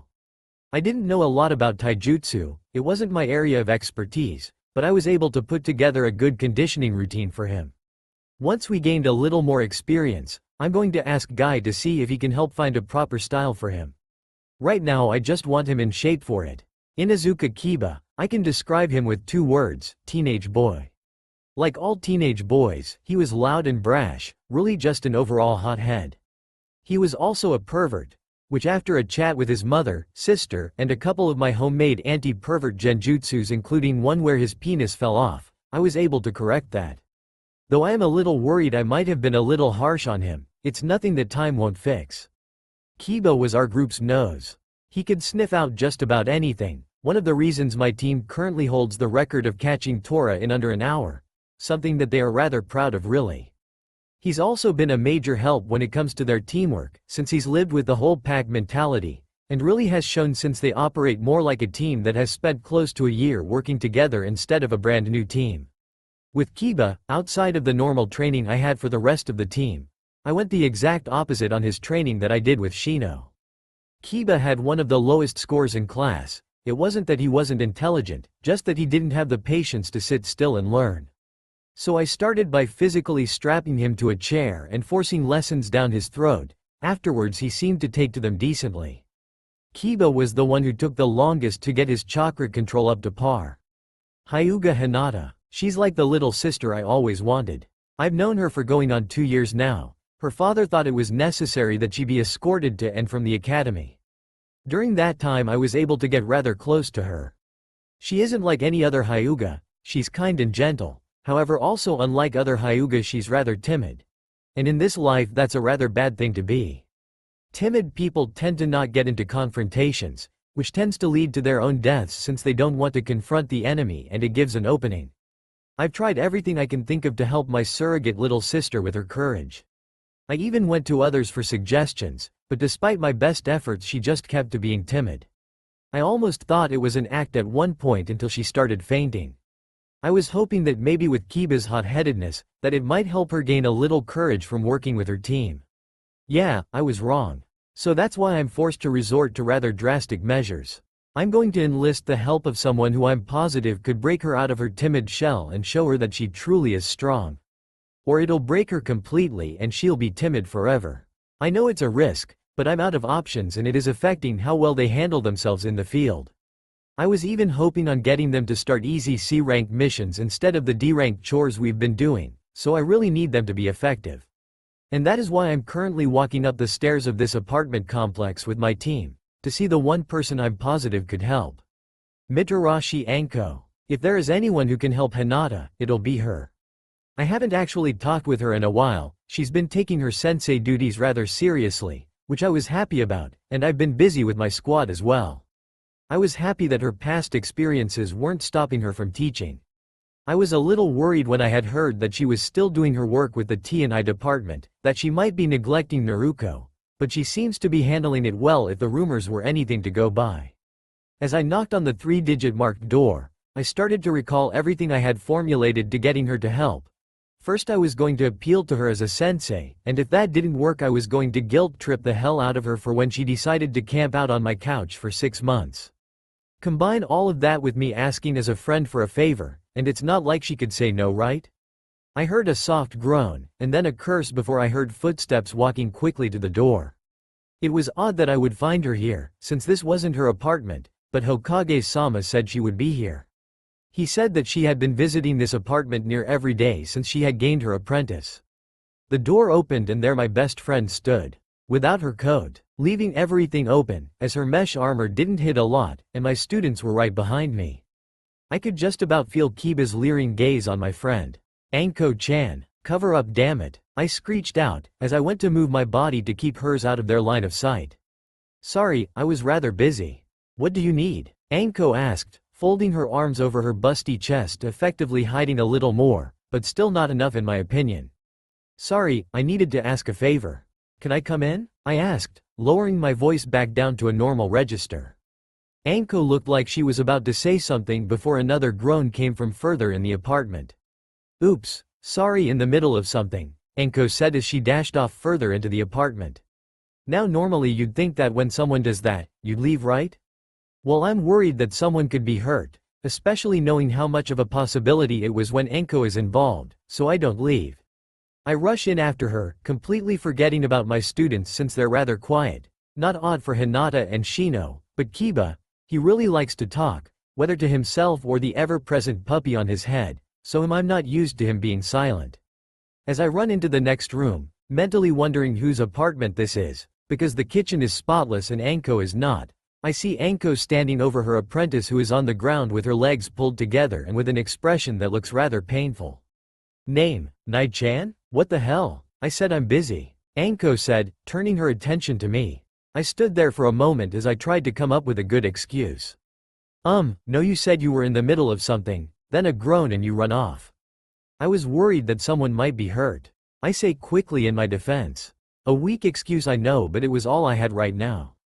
Anko didn't look all that impressed with my answer, but before she could speak Naruto, who was on the ground still, groaned again. I moved to assess Naruto's condition, but Anko squatted down in front of the girl, effectively cutting me off. What was our first mission with Team 7? Anko questioned the girl. I'm now really confused on what was going on. It was grown clearing weeds from grown Yamanatsu-san's yard. Naruto answered, and she seemed to be panting slightly. Good, Anko said, looking rather pleased. Now here's something more difficult. Name all of the current kage, which kage they are, and what they are most known for. As Naruto looked like she was going to answer, her eyes went wide and then she suddenly doubled over. Anko-chan, what the hell is going on? I asked, rather concerned for her student, and mad that she didn't seem to be. Shush, Nai-chan. Answer Naruto. Anko said, and it was only now that I saw a small remote in her hand with a dial on it. She moved it from 5 to 7. The Sandame Hokage, Sarutobi Hiruzen, he's known as the Kami no Shinobi. Mon the Yondaime Mizukage, Yagura, no surname, known for Santa Mon starting the bloodline wars in Kirigakure. The Y Mon Yondaime Reikage, A, known to be the Mon fastest man alive, topped Mon only by the Yondaime Hokage. The Sandame Tsuchikage Onoki, known for hold Mon-ing the second longest reign as kage in history, topped only by the Sandame Hokage. The Yondaime Mon Case Kage, Subaku no Kin, known for his use of gold dust. Naruto yelled out. When she was finished she was openly panting and shaking. Good, very good. Hold for just a little longer. Anko said as she stood up and walked over to a desk that looked slightly cluttered. Grabbing an ink well, brush and a scroll, she walked back to her student and arranged everything neatly in front of the girl. Now, I want you to draw a storage scroll that can hold at least 10 kunai. Naruto clenched her teeth, in an attempt to stop the tremors running through her, I think, mainly because she did stop shaking, for the most part. She unrolled the scroll, dipped the brush in the ink and started to draw on the scroll. She drew a seal for a moment before I saw Anko take the remote and turn it all the way to 10. Naruto seemed to almost lose it but kept drawing all the same, surprising me a little with her ability to draw straight lines from her shaking. While all of this is going on, I'm standing off to the side, confused, worried, and concerned for the young Kunoichi. Obviously there was something going on that I didn't know about, but with the way Anko was acting all calm, she obviously wasn't sick. Trying to train Naruto under the effects of poison? That's a dumb training method, but one Anko might actually do. Naruto ended up finishing and pushed the scroll to Anko, who pulled out 10 kunai and proceeded to seal them away. Naruto during that time looked like she wanted to dig her nails into the hardwood floor. As the shaking was returning, her face was getting red, and the veins in her neck were starting to show slightly. Okay, poison might work, but why the remote? After all 10 kunai were sealed away, Anko nodded her approval. Good, you can release now. Anko told her student, and I was not expecting what was happening. Naruto's eyes suddenly rolled into the back of her head, her chest thrust out as her back arced and she screamed out in a tone that I can only describe as orgasmic bliss. She fell backwards and that was when I noticed a trail of fluid running down her leg, and that she wasn't wearing anything under her skirt. As Naruto convulsed slightly, Anko moved quickly and, putting her hand under the girl's skirt, removed 2 objects. Holding them up I could see they were vibrators. Wireless vibrators. And of course then I realized the situation. My best friend, who I've known for going on 13 years, had her apprentice strapped up with vibrators, and I witnessed the whole thing. No wonder she didn't want us here. The only question I couldn't figure out was, why the hell Anko was doing this to Naruto? I looked over and Naruto was lying on her back, legs slightly parted, breathing heavily and looking really dazed. Anko-chan, mind explaining what the fuck you're doing? I demanded. This was not what you were supposed to be doing with your apprentice. A lover, maybe, but not an apprentice. We're training. Anko said simply as she moved to turn the toys off and set them on a towel I hadn't noticed. This is not training. I almost yelled, was close, but I held back a little. Yes it is. Anko stated, giving me a firm look. The Gaki here is a seduction specialist. She's going to be placed in positions that end up giving her pleasure. Sometimes whether she wishes to feel it or not, since there are hundreds of chemically synthesized aphrodisiacs out there. So she needs to be able to operate while still being pleasured, otherwise she'll end up failing her missions.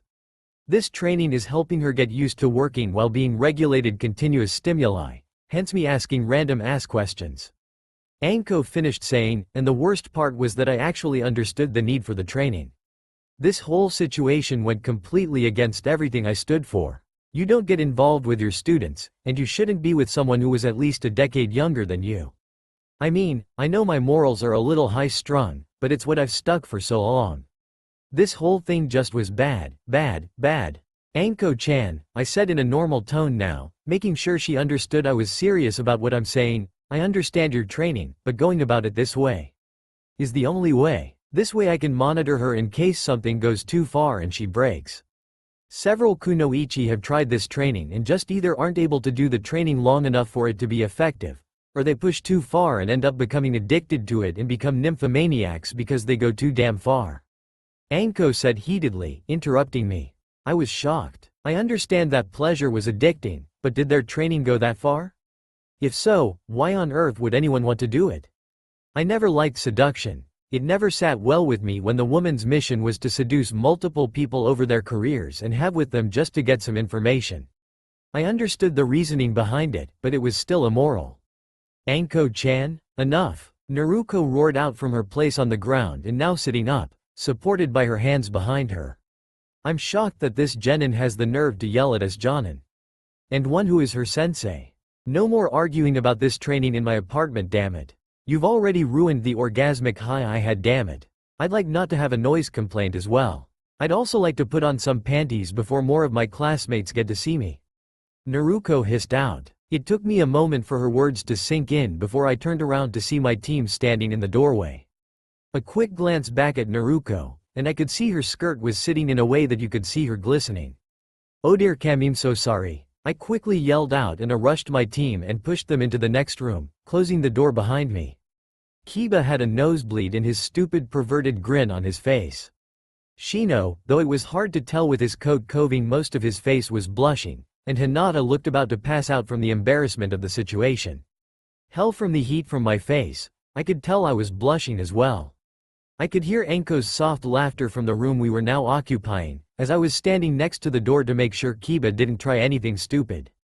Not that I can see him succeeding, me and Anko would castrate him before he could, but I preferred to have my team whole and not missing their small bits. After a couple of minutes I felt the door push against my back and I moved out of the way to see Anko walking through the door, with her coat on finally, and Naruto in tow. Naruto, who now had spandex on under her skirt, thank Kami, just walked over to her stove and started to boil water, for I'm sure tea, and Anko just took a seat at the table. She had some papers that had weird equations and formulas that I didn't understand, and she seemed to be looking over them. We all sort of just stayed in an awkward silence for a moment before, of course, Kiba had to speak up. So, Naruto, I see you're doing well. Kiba said, his perverted grin still on his face. I think I might have to give him another taste of my anti-pervert genjutsus. Go ahead and get it all out of your system, Kiba. Naruto said in a bored tone as she pulled several glasses out of a cupboard. From the number of glasses, I guess she's going to offer us tea. Good, I'd hate to be asked to leave right now without being able to ask about Anko helping Hinata. Maybe I can convince her to help train the squad in stealth tactics as well? She is an assassination specialist, so she does know more than I do on the subject. What? I'm not going to make fun of you. You're working hard in your field as a kunoichi, how could anyone joke about that?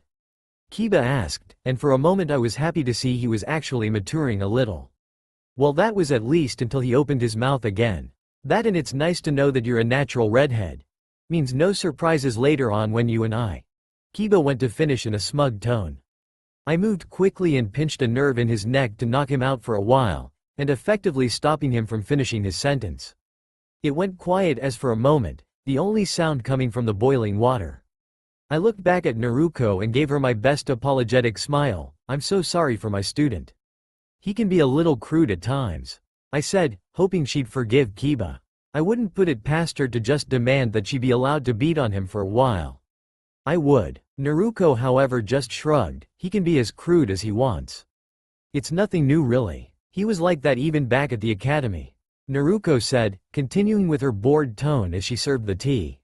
My semi pure students nodded their thanks and took a cup, as I did the same. Taking a sip, I was amazed at the flavor. It was really good. Wonder where she learned that.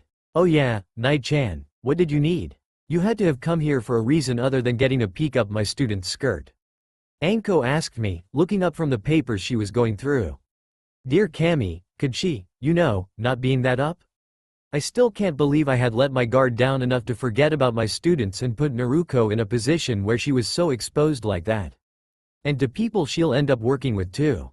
Nothing spells awkward situation like having to work with people who have seen you naked. Oh yeah, I exclaimed, finally remembering the reason I had come here in the first place. Sorry I forgot what with everything going on, Sumi. I need your help with a little training for my squad. I was thinking maybe a little trade? I know your genjutsu skills aren't the best, so I'll help Naruko with it and you help my squad? I asked with hope. To her credit, she looked like she was thinking on it for a minute. Why me? I'm sure there are quite a few other squads that could use the help. Anko said, looking at me seriously. Great, now it's no longer fun Anko, but interrogator Anko. Well, I needed a little help with a few things I'm not that great at, and again I am an expert in genjutsu, which you aren't, so I figured a little help on both fronts would be good for our students. I answered in an equally serious tone. Anko just gave me one of those she used to give me when we were younger. The look that said, I know you're talking bullshit, and I will find out what you really want. Anko was never one to be left out of the loop if she could help it. And if she couldn't, then she normally just went about her normal methods of finding out what it was. I guess that'll work, though you'll also have to speak with Kakashi. Naruko and I are kind of attached to them for the moment. Anko said, still eyeing me with a questioning gaze. Wait Anko-san. Why are you attached to Hitaki-san's squad? Hinata asked in her usual timid and stuttering manner. Anko for a second looked at the girl with surprise before she schooled her expression. Because Naruko and I are mainly information gathering and assassination specialist, Hokage-sama thought it best that we be attached to an assault squad for missions right now. Odds are we'll end up being assigned to different squads later on, but for now we're with Kakashi's.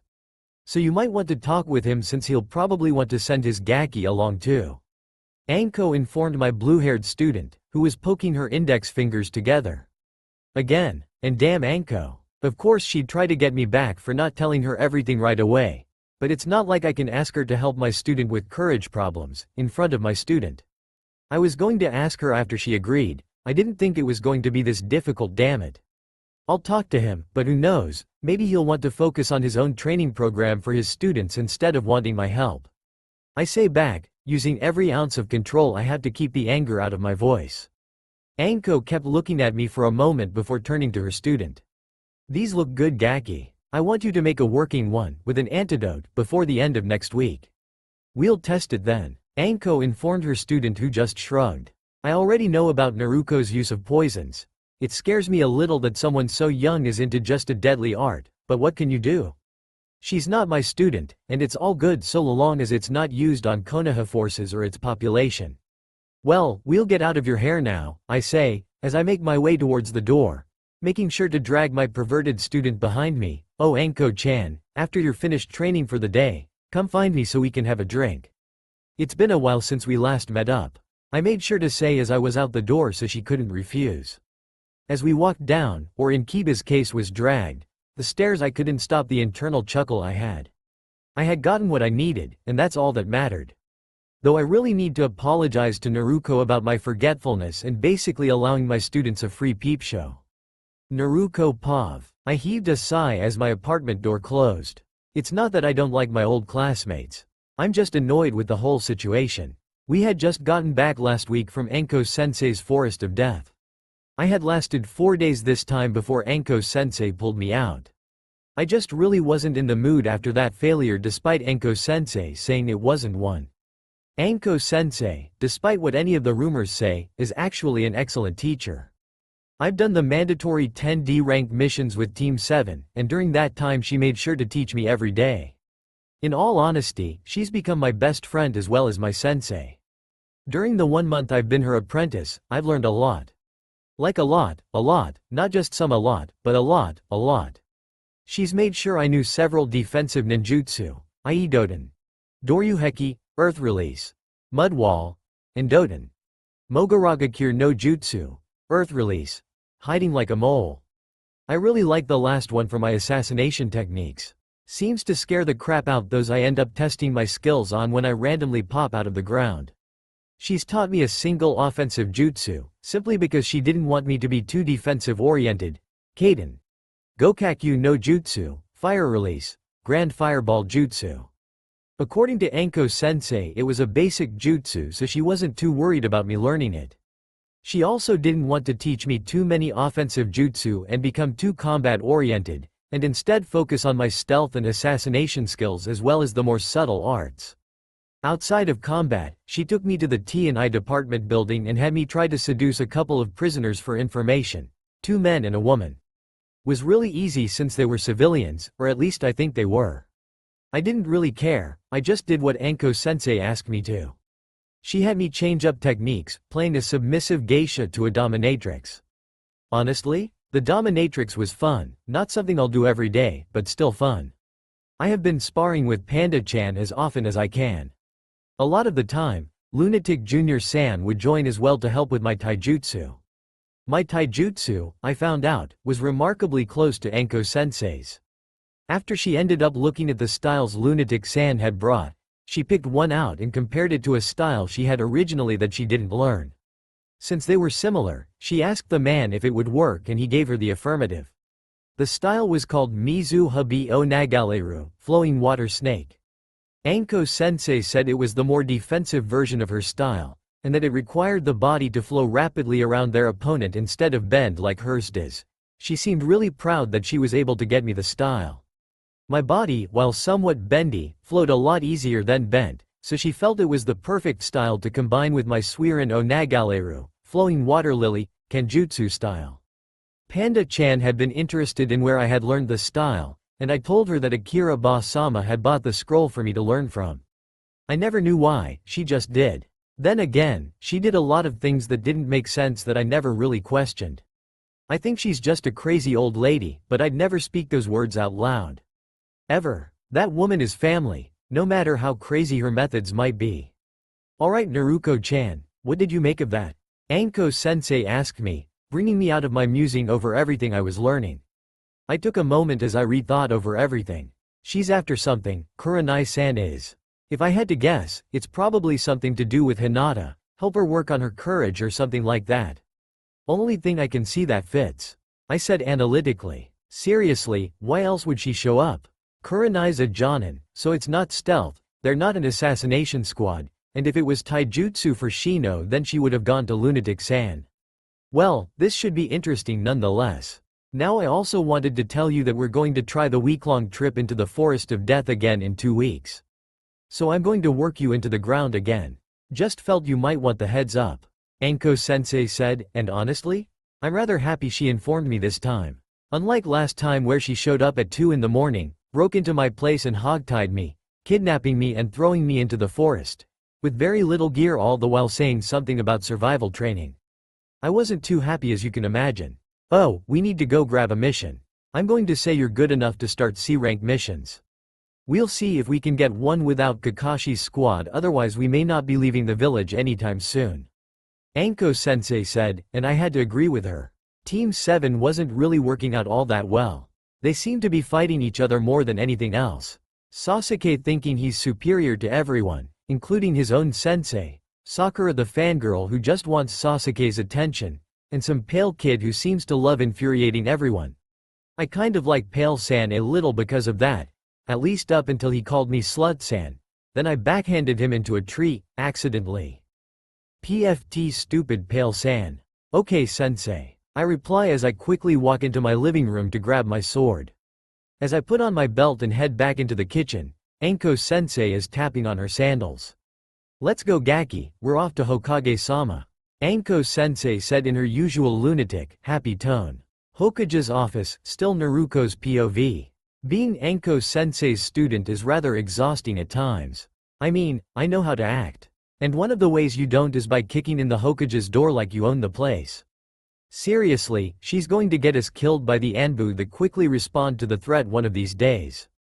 Ah Anko-chan, Naruto-chan. What a pleasant surprise to see you two beautiful kunoichi. I assume your training is going well? The Hokage asked. I like the Sandame. He'd used to come visit me when I was working as a geisha all the time. He's really a lot of fun to be around, even if he is a little pervy at times. He's also the reason I have such a great apartment at such a low price. He's like that one perverted grandfather everyone loves. Hokage-sama, I bow with respect. This was the man who's currently the longest living Kage in history, with Onoki the Sandame Tsuchikage coming in second. Seriously, what's with the Sandames? Were they all just kami-like people for their generation? Hokage-sama, Anko-sensei says as well, changing up from her rude opening of kicking the door open. I'm here wondering if there's a C-rank mission me and Naruto-chan can take on our own. Team 7 isn't ready for one yet, but I believe Naruto is. Anko-sensei said in all seriousness. It's these moments that I'm proud to call myself her apprentice. The other times, well, it's best not to talk about them. I watched as the Sandame quickly looked me over, for professional or pervy reasons I'm not sure, before turning back to Anko-sensei. He heaved a sigh as he went to talk. So you think your student is ready for a C rank him? Well, you would be the first genin of your graduating class to do a C rank. Let me see, the Sandame said as he grabbed a scroll that held all of the C rank missions on it, if the numerous C's all over the back of it were anything to go by. This mission should be perfect for you Naruto-chan, considering your skills. The Sandame said as he held out a scroll to Anko-sensei. Anko-sensei grabbed the scroll and opened it up and gave it a quick scan. Information gathering? Anko-sensei said with, if I'm not mistaken, curiosity. Not entirely sure why since well that's one of the things I do. Has she even been paying attention to my training? Correct, the Hokage answered, picking up his pipe from underneath a pile of paperwork and lighting it a quick application of Kaden chakra. This mission is actually critical, as a Jonin team that I'm going to be assembling in a few days needs the information so they're not running into a situation blind. You are to gain information from the target by any means necessary. If you feel at any time your cover is blown you are allowed to eliminate the threat, so they can't inform his group. I'd rather the team go into a situation blind instead of a blind ambush. Method for the gathering of the information is your choice. Your deadline for the mission is in 3 days, so be back before then. The Sandame finished with a puff from his pipe. My eyes widened for a moment before I schooled my expression. This was my job. It didn't matter if the target was innocent or not, how I performed might depend on the lives of my fellow shinobi. If that meant killing an innocent, as much as I may hate it, I'll do it no matter how much I hate it. We'll take it, Anko-sensei said, continuing to use her serious tone. We both bowed and left. Once we were outside, Anko-sensei turned to me, alright Gaki, you heard the old man. We leave quickly, so go back and pack everything you think you're going to need. Poisons, seals, hell your lucky thong for all I care. Make sure you double check your senbon as well. I want to be completely prepared for anything. C ranks have a tendency to get out of hand the fastest since most aren't expecting it to turn foobar. So better to be prepared than caught unaware. Meet up at the East Gate in half an hour. I've got to go see Nide-chan really fast before we leave. I could tell she was being serious, mainly by the fact that she hasn't grinned once yet. That and she was in, what I like to call, sensei mode. She gains a serious expression and talks in a very even tone. Hi, sensei, I said as I took to the rooftops and rushed back to my place. Once I made it back to my place, I did just as she said, grabbing everything I thought I would need. Clothes, kunai, shuriken, camping gear. Hell, I followed her advice and grabbed most of my thongs. I also made sure to grab my geisha outfit and makeup just in case. I sealed it all into storage scrolls and put them in my pouch. Turning the concealment seals I have on my wrists that hide my storage seals that I keep my senbon in, I quickly seal up another 500 needles in each wrist just in case. Like sensei said, better to be prepared than caught unaware. as I raced out of my apartment, making sure to lock the door as well, and sped off to the gates. I made it just as Anko-sensei did as well. I would have exclaimed about her speed, if I didn't know firsthand that she was insanely fast when she wanted to be. Of course that first-hand knowledge came with me being thrown into an alligator-infested lake, but whatever. Good, you're here on time, ready to go? Anko-sensei asked, which I just nodded. We showed our papers to Katetsu and signed out of the village. We had to move quick since the town we were headed to was half a day's journey away. That left us with a day and a half to get the information and make it back in time. Not a lot of breathing room, to be honest. Sensei. Mind if I ask why we're taking a mission now? Don't you need to help Kurenai-sensei with her squad? I asked, though I knew she probably might actually be using the mission as a reason not to teach Kurenai's squad. If there's one thing that Anko doesn't like doing, that's teaching other people. I seem to be the exception, and I think that's just because I'm her apprentice. Hee, nope. I just told her that we were called in for a mission that only we could do, Anko-sensei said, her lunatic demeanor back. She spaced out for a sec before she relented. I am however going to be having drinks with her when I get back to talk about the real reason she wants my help, and she's buying. Anko-sensei finished, sounding really proud of herself. How the hell did she go from, please teach my squad, to, I'll buy the alcohol if you do it, I'll never know. Anko-sensei I think is a secret genius, she just likes being crazy. Oh yeah, you might want to be careful around Nai-chan, Anko-sensei said offhandedly, which drew my attention very quickly, since normally dangerous things she doesn't even seem fazed by. She was talking a bit about you. I think that peek up your skirt might have sparked something. I couldn't help the groan I let out. Great, that's all I need, another Jonin who wants to fuck me. Not like I don't get that from Sume once a month, and now Anko-sensei seems to be trying really hard as well. What is it with these women? Not complaining fully, just more out of annoyed curiosity. Third POV. Outside the room, Anko stood with a bucket of popcorn as she watched her apprentice whip the giant of a man into submission. Everyone from T and I was up against the window watching Naruto do her work for the solid hour she was in there. Anko Pav. I walked in just as the prisoner was being walked away out. My amazing apprentice stood in the center of the room and she watched the prisoner leave, with a hard-on I might add. So? I asked as she turned to acknowledge my presence. She just gave me a blank look before a grin started to tug at the corner of her lips. Finally it turned into a full-blown evil smirk. That was kind of fun, Naruto said with an evil chuckle. Kami, if you're listening, thank you for giving me this apprentice.